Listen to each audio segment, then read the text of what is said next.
Welcome back to this session, and this is the final session in our discussion on Marx. We are planning for a short session on a critical appraisal of Karl Marx as a sociologist. You know that in order to evaluate Karl Marx as a thinker is a very daunting task. It's not an easy task.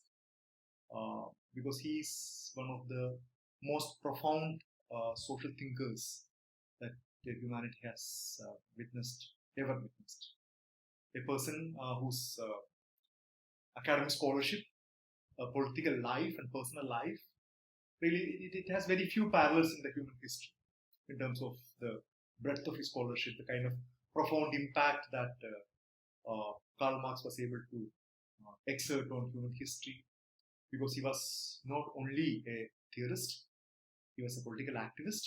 Many of his ideas were incorporated into the communist regimes later, and whether we can agree or disagree, we can argue whether they were correctly understood or correctly interpreted.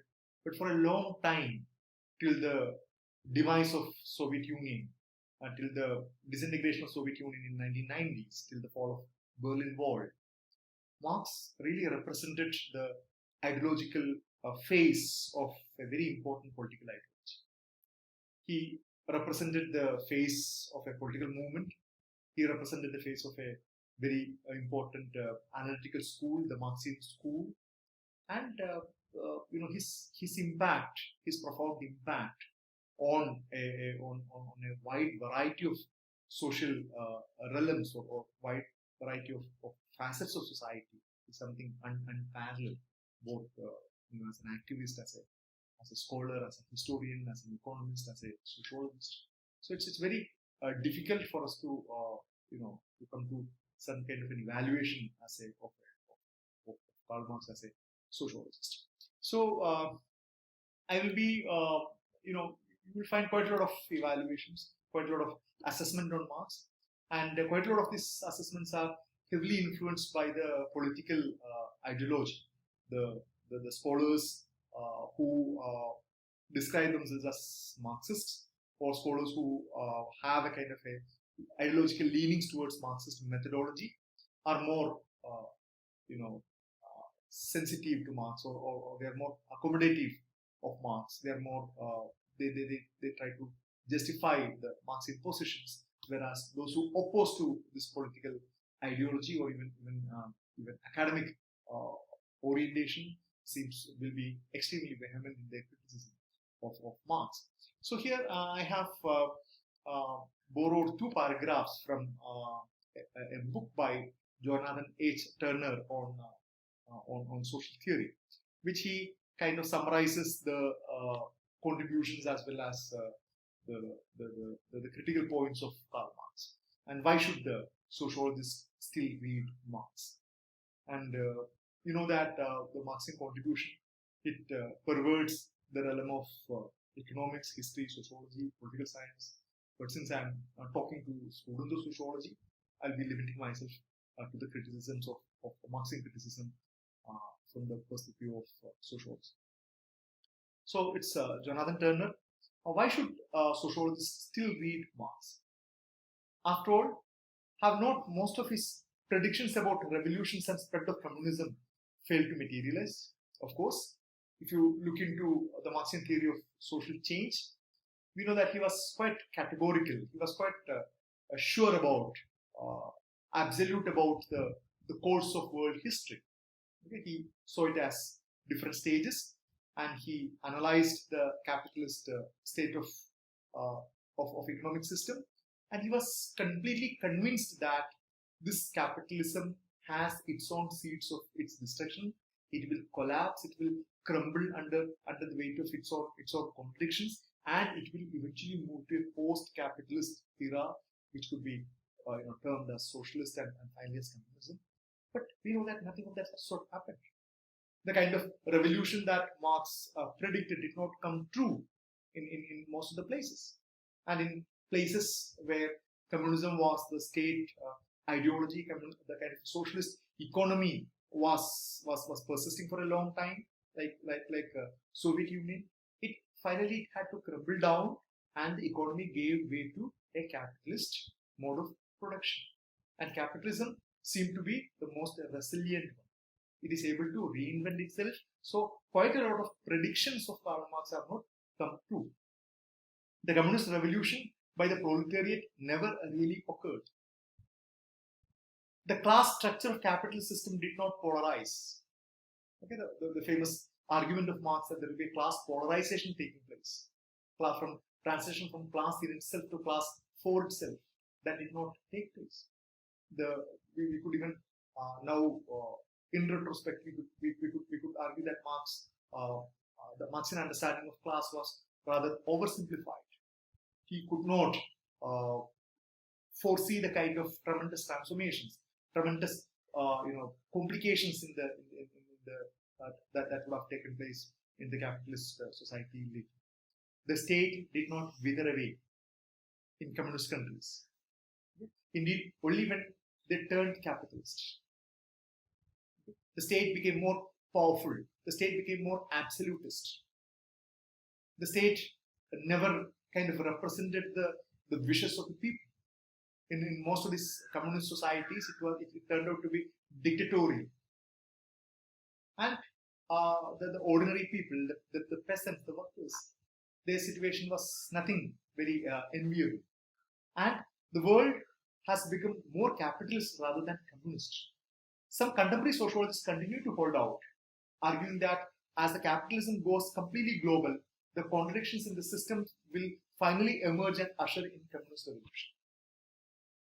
I would personally consider it only as a wishful thinking, because we know that we are talking about a crisis of capitalism, especially since the 2008 financial crisis, and this deglobalization is again being spoken of as something representing the crisis of capitalism. But to say that these crises will pan out in the way Marx predicted, say almost a century back, would be only a wishful thinking, because things have significantly changed. Others have sustained an interest in exploitation and value theory of labor, reworking these ideas to fit more of contemporary conditions. So sociologists and economists who identify themselves as Marxists, they have a real difficulty in using the Marxian framework exactly the way it is understood by the more so-called fundamentalist Marxists, and then understand. Yet it must be said that much of the Marxian system of thinking, especially its more ideologically loaded portraits of the future, has not held up. And I personally tend to agree with Jonathan Turner. That's why I thought of using this passage from Turner, the political prophecy, the political project of Marxian thinking or Marxian theory has not really come into effect. At the same time, Marx anticipated. Now we come to the point where Marx is still relevant, and a more nuanced understanding or analysis about why Marx is somebody who's still exerting considerable amount of influence and interest on even the contemporary sociologists and political thinkers. So still Marx anticipated and framed many of the issues that occupy discussions of the economy and society today. And it would be very difficult to imagine without the invention of Marx how we would have discussed the capitalist society, how we would have made sense of the contemporary society.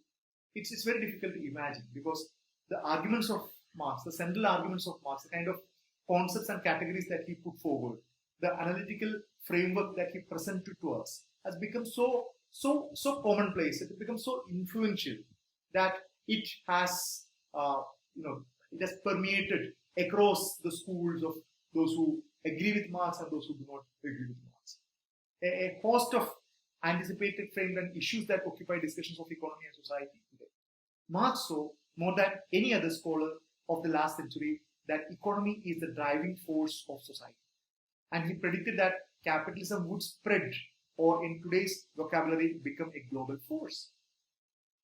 And no sociologist was able to bring forth the centrality of economy the way Marx did. And Marx is the one, because I hope that you would have by now got some idea about the transition of this discipline of sociology from a philosophical engagement from, say, Montesquieu and others, Tocqueville and Montesquieu, to that of a social sciences as argued out by Auguste Comte, and of course later consolidated by Durkheim and others. So in this transition, a more scientific analysis of economy, and that has to be the central pillar around which this analysis must take place. And this argument, which is now kind of taken for granted, which is now one of the foundational ideas of social science analysis, this is definitely one of the major contributions of Karl Marx. The driving force of society, and he predicted that capitalism would spread, or in today's word, become a global force. We discussed Marxian analysis of capitalism. We discussed how he is one of the most sharpest analysts of capitalism. He indeed put forward a theory of capitalism. He welcomed it as a necessary stage. At the same time, he was extremely critical of it. He understood capitalism as the most exploitative system which dehumanizes people. Just recall the discussions on alienation, recall the discussions on the surplus value. So he criticized it, he loathed it, but he welcomed it as a historical necessity. And he predicted that capitalism will become a global force, and that has become. So virtually now with the fall of USSR, what we are witnessing is it's a unipolar world, a world economic system where capitalism rules the roost. So in such a situation, it is the Marxian intervention is extremely important. He understood that economic power and political power are highly correlated, and that those with power could disproportionately influence the formation of ideologies and other elements of culture. And another important, extremely important point, the connection between economic power and political power. We tend to differentiate that in our conventional understanding. We tend to look at each of them, the social, economic, political, legal. We tend to look at each of them as completely independent, separate entities. But Marx would not agree. Marx would argue that you can't understand society by separating the economic sphere from that of the social sphere, or economic sphere from that of the political sphere. So he will not agree for any analysis, any political analysis that focuses exclusively on the realm of politics. He will not agree, simply he will not agree. He wants an analysis of political economy. He wants analysis about how this politics is shaped by the economy. Who are the politically powerful class, and what is the class position? Who are the politically powerless group, and what is the class position? And how is this political arrangement directly or indirectly affects the people economically? And how do the interests of the economically neglected group or economically backward group get reflected in the scheme of affairs in this particular political system? So this interconnected approach, this interconnectedness is a very important argument of Karl Marx. He explained the incredible wealth generating capacities of free markets, but this dynamism is tempered by the inequalities, exploitation and alienation generated by such a system, as well as by the inherent tendencies of the system to cycle in and out of ever deeper recessions and depressions. Another very, very important point. He explained how there is an incessant process of wealth creation takes place, because since the objective of capitalism is to increase more and more surplus value, not the use value, how the capital has to be produced anew, in an endless manner, and the realization of profit has become the most fundamental objective of capitalist system. So this dynamism tempered by the inequalities, exploitation and alienation generated by the system. No other sociologist for that matter is so profoundly concerned with the question of inequality. No other great sociologist is so profoundly concerned with the plight of the powerless, of the poor, of the have-nots. And that is extremely important. And why that a Marxian framework is something so sensitive to the questions, some sensitive to the plight of the poor, is something extremely important. Because that framework has a built-in bias, or it has a built-in sensitivity to look at the questions of the marginalized.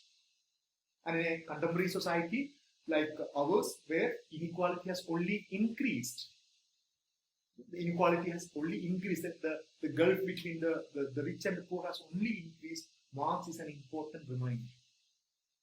Marx is an important reminder, whether you want to look at it as an ethical question, as a moral question, but he is an extremely important, or even as a political question, he is an important reminder of the kind of inequalities and exploitations and alienation which comes as a part of this economic system.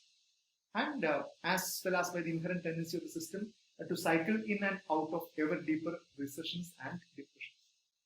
Moreover, he even anticipated the power of big capitalism to standardize activities, to impoverish small business and artisans, and to destroy old cultures in the relentless drive to make production more efficient and to penetrate all markets. So the study of capitalism is a very interesting subject in itself. Why that capitalism is able to thrive? Why that capitalism is able even to co-opt people who really oppose that? How is that capitalism is able to generate more and more demands for consumption? How is that capitalism is able to thrive on the endless consumption of human beings? And why that we create more and more artificial needs? And what is the kind of a psychological or the social psychological aspects associated with that? So Marx was extremely critical of it. At the same time, when we are critical of capitalism, it's also important to look at how the way in which capitalism underwent change from the time of Marx. Capitalism was at its very beginning when Marx writes this theory criticism of capitalism. But later, capitalism has undergone change, and it's not very easy to make sense of capitalism, especially what you call currently as the neoliberal capitalism. Very, very difficult to understand. Extremely difficult to understand. It goes much beyond than what is what Marx described as the problem between the bourgeoisie and the proletariat. That simple binary no longer holds. It has reinvented itself. It has invented a major managerial class. It has fragmented this division of workers into different sections, and this whole stock market scenario has completely deconstructed this whole idea of ownership. And with the new startup and new information economy coming into picture, the workers are given the shares. So the workers themselves own the company partially. So the whole classical model of somebody being the owner and somebody being the workers, it's only a partial truth about capitalism now. Of course, you understand, you come across that kind of capitalism still now, especially in developing or underdeveloped society. You will find extremely exploitative systems of working, but capitalism has really grown beyond that, and to destroy all cultures in the relentless drive to make production more efficient and to penetrate all markets. Thus, Marx had a very good sense of many of the outcomes of capitalism once unleashed. Why then did his more specific predictions about the revolution of the proletariat go so wrong? So, I don't think there could be any other sociologists or economists who understood, who spent their entire lifetime to make sense of this economic system. But again, we go back to the earlier question that we started. Why did he go wrong? The answer must reside in Marx's ideological fervor. Marx was blinded by his convictions and hence could not see that the state, bourgeoisie, and the workers could change the capitalist system in ways that make it more benign. This is an extremely important position. Remember, when we discussed Marx, when we began the discussion on Marx, a point that I highlighted was that Marx had a political project as well as an intellectual project. As an academic, he believed that the fundamental role, fundamental obligation of a scholar is not to do intellectual exercise by sitting in his armchair, but rather to change. He was completely convinced about the political imperative of an intellectual.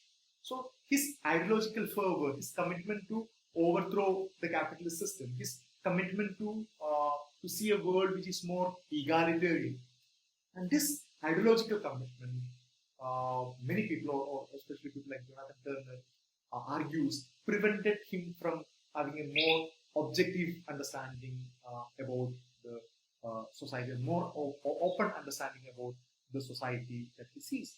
So Marx was blinded by convictions and hence could not could not see that the state, bourgeoisie, and the workers could change the capitalist system in ways that make it more benign, or at least look as if it is more benign. And as the case we discussed in the previous section when we discussed Marxian analysis of capitalism, a host of subsequent changes, a host of new type of social movements, new concern and preoccupations with identities. These things came into picture, slowly pushing the whole class-based politics to the background after 1960s. And a new wave of social movements, gender questions, concerns with race, concerns with identity centers. So the typical class-based analysis of Marxian hue or Marxian framework is no longer in the forefront of academic discussions. But at the same time, we realize that the foundation for the Marxian school of thought is something, an important contribution of Karl Marx, because he's one person after whose name an entire framework of theoretical orientation has been established. What we generally refer to in sociology as the conflict school or the Marxian school is established after the theoretical foundations of Karl Marx, and it is something quite significant, because the other schools like structural functionalism or symbolic interactionism, they are founded upon the contributions of a number of scholars. But here it's a Marxian perspective founded by Marx, but later contributed and developed and made more improved upon by other subsequent scholars. So the foundation of a Marxian school of thought, whether it's in history or in sociology or in economics or in political science, it is specifically founded on his solid contributions on social theory. In almost every branches of social sciences, from feminism to philosophy, a Marxian school. And so anybody who wants to engage with the contemporary social reality or social theory cannot avoid or cannot neglect the contributions of Marx. And inspiration to conflict theory within sociology, critical theory, and a host of theorizations of power, dominance, and hegemony. And you will see that the later development of sociology, there was this conflict theory later by Husserl and a number of other people, Dahrendorf and Husserl and others, and the critical theory of Frankfurt School, and of course later theorization by Antonio Gramsci, with their theorization on power, on dominance and hegemony. So each of these are some of the most important preoccupations of contemporary society, important terms, important discourses, the ideas about dominance and hegemony. But a Marxian perspective of this power, political power, dominance and hegemony are extremely important. Even while we think that the idea of power has been redefined, it's always important to go back to the conventional definition of power. Because in many of our current discourses, we are excessively carried away by the kind of a postmodern analysis of power. Power being constructive, power being fluid, power being everywhere. But in that process, many times we forget more institutionalized, more structured, more old-fashioned kind of power as something that was established from a Marxian perspective. And the continued relevance of Marx in the era of late capitalism, where questions of sustainability, inequality, and environmental crisis are debated.